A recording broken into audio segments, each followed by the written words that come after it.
A lot of what I think about is what happens if somebody, tries to kill me, especially in the middle of the night when I'm in bed. I thought that all men think about that. Now um, I'm no, Well, first off, I, I, sleep I, naked I because no do. one wants to get beat up by a naked guy. I'm no IFL superstar. I did take karate. I was a karate champion. I'll pat myself on the back for that in high school.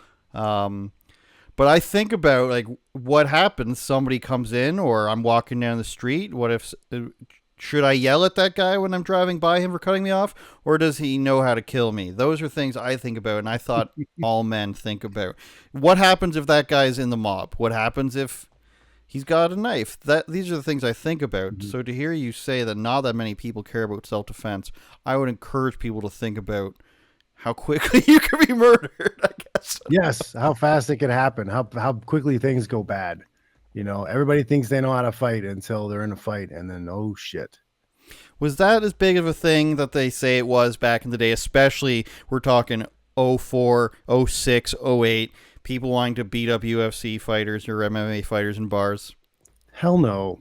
Like no. Never a thing. Like I'm sorry, just having a certain demeanor about yourself, somebody who knows how to fight, like carries themselves differently. They do. They have an aura about them. And unless you're um a psychopath or just completely inept to what's going on around you, you're probably gonna stay clear of that type of aura. Like, for example, like the Joe Schilling incident. Like Mm, that guy was clueless, right? Um, and people don't know. Like this guy was drunk and harassing a bunch of people. mm-hmm. Joe Schilling walked by him, and the guy did a little like a I'm gonna hit you flinch, and Joe Schilling gave him a 2 piece and That's put him out. brutal. It's also Matt Serra detaining a guy at like a resort or something. I think it was. I think that might have been like a diner, a Vegas diner or Ah, something, okay. something like that. There was another guy, I can't remember. He was in, I don't know if it was Amsterdam. He was somewhere like that. There was another black belt. Some guy was saying he was going to rob him, and then he like took him down, took his back, and then mounted him and waited for the police to come.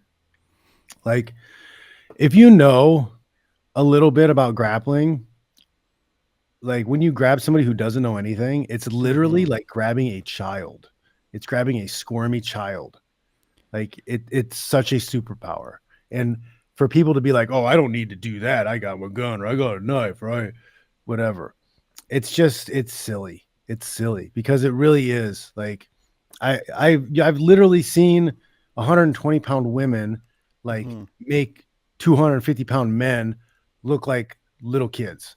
It's exactly what I was going to say, especially for women, something like jujitsu or anything they can like. I want to say if a girl can put a guy in a triangle or an armbar, there's not much you're going to be able to do if It you're. doesn't even have to be that complicated. Like situational awareness and putting yourself in the right position, space management, controlling distance, and like knowing that like if I just poke this guy in the eye, like he's done. you know, Groin, eye, throat. no, and I like it doesn't. You don't have to be all. Oh, I'm gonna do like a fucking 16-step Uma Pilata, Gogo Pilata finish. Do my Baron Bolo, and like it doesn't take that much. It's just like I keep you at arm's length. I keep my hands in front of me, and like if things come down to it, like I can twist your finger, poke you in the eye, chop you in the throat. Good night. Walk away. It's true. I'm nobody. I once put a 220-pound guy in a triangle. He ran after me for a really long time after that. Like, he was my friend. I knew the guy, but he did not like that he couldn't do anything. That was a good time. I'm not bragging about my skills or anything though. That sounded sarcastic. It wasn't.